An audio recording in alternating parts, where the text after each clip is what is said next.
Many of these disgusting and insinuating attacks on trans and LGBT people are actually projections of what predatory, cisgender, and often straight men do. Wrong.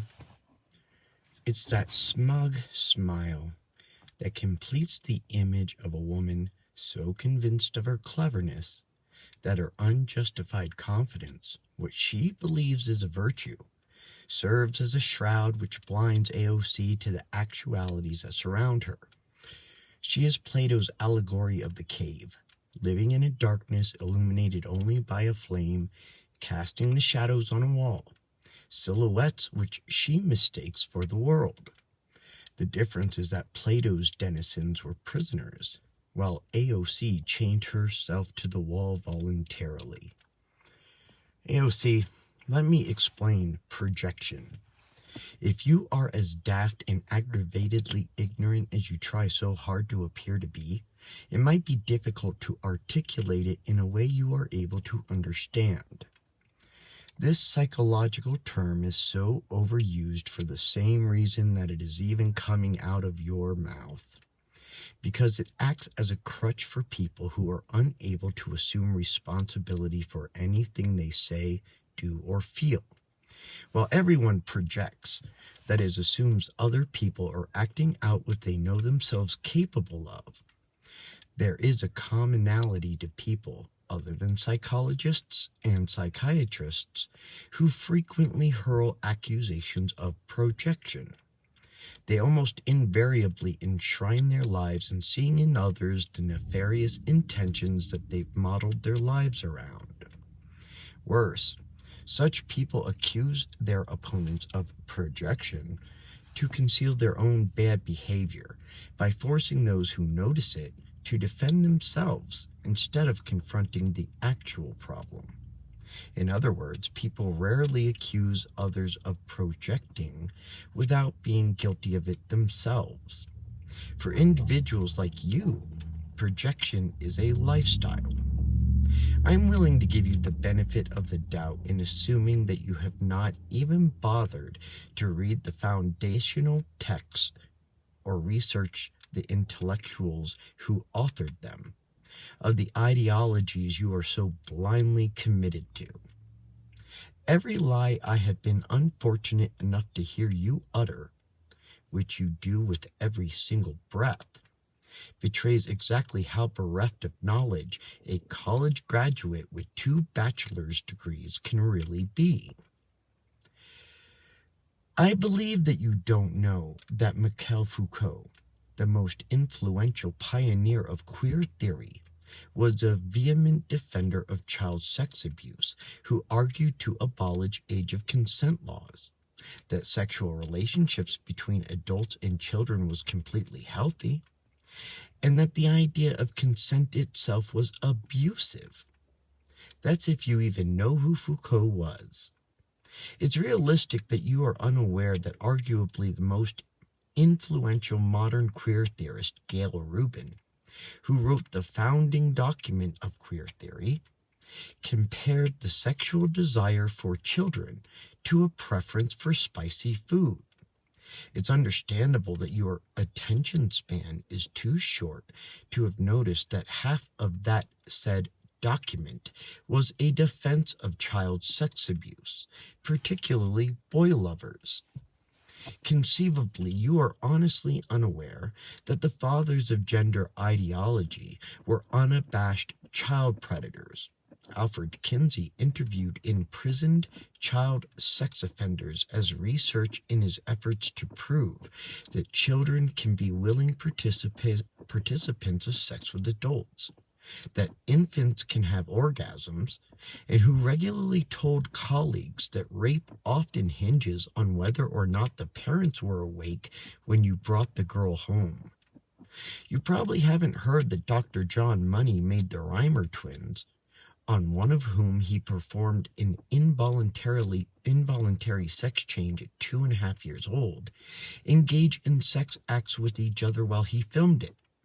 It can be assumed that you didn't know that Simone de Beauvoir, mother of second-wave feminism, procured virgin girls for Jean-Paul Sartre, wrote about the need to liberate childhood sexuality, and was a convicted child sex offender herself. Therefore, you could hardly understand that normalizing sexual aggression upon children is not only an aspect of queer and gender theory and feminism, it's one of the main objectives. What I find impossible to accept is that you have never, with your own eyes, seen any of the videos of these family-friendly drag shows. It would be insulting for you to pretend that you have not seen the simulated sex acts, men twerking in G-strings and doing splits upside down, all happening before the eyes of children. It's impossible to digest the suggestion that you have not spent hours scrolling on libs of TikTok. Of course you have ignored all the drag queens and trans activists arrested for child pornography and sex crimes. Yet here you are, accusing the opposition of projection, forcing them to defend themselves instead of confronting you, distracting the public from the bad behavior of defending and supporting the sexualization of children with both eyes open. Since you are so willing to play the psychologist, allow me to do some profiling of my own. Most people believe what they believe because it best describes reality and the condition of man as they see it. Their values and interpretations, though subjective and relevant to them, are reactions to the observable universe. Then there are those whose belief structure is a matter of convenience.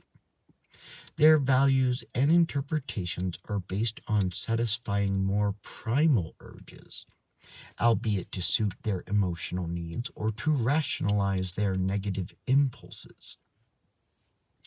I bet you grew up feeling like an outsider, looking covetously upon what you lacked with greedy, envious eyes.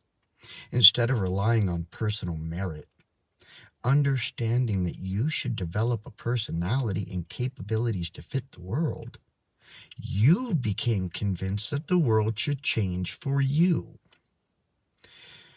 The only way to achieve that was through power. You accurately read the direction in which the political winds would blow, your single talent, and you constructed the proper political views as uniquely interpreted by you. A happy, fully functioning society could not be easily transformed in your image, so you promoted oppression, discrimination, and built a grievance ideology. Understanding that a pretty girl exercises more influence than a handsome man, you exploited your physical appearance to gain attention, to be heard. It put you in a position to run a campaign based on your ideology of convenience, a belief structure built with ulterior motives. Your undying, willfully ignorant dedication to the party line, no matter how destructive and harmful it is, demonstrates that you really believe in nothing. Better yet, you believe in anything and everything that promises you more power. You will say anything you have to in order to construct and maintain the theology of Sandy, and to distract us from the decadence you bestowed upon society, to hide the effective immorality of the world you are building, to conceal your sexualization of children. You claim your opponents are projecting. You are history's villain, accusing your victims of the crimes you commit against them. You are nothing more than the impulse for power, and everything you believe is the argument to justify that desperate desire. You will do anything to cling to control, including the sacrifice of children's safety. And you suggest that you are fighting patriarchy through gender expansiveness, which erases womanhood altogether. AOC, you are the patriarchy, and you have really got it twisted.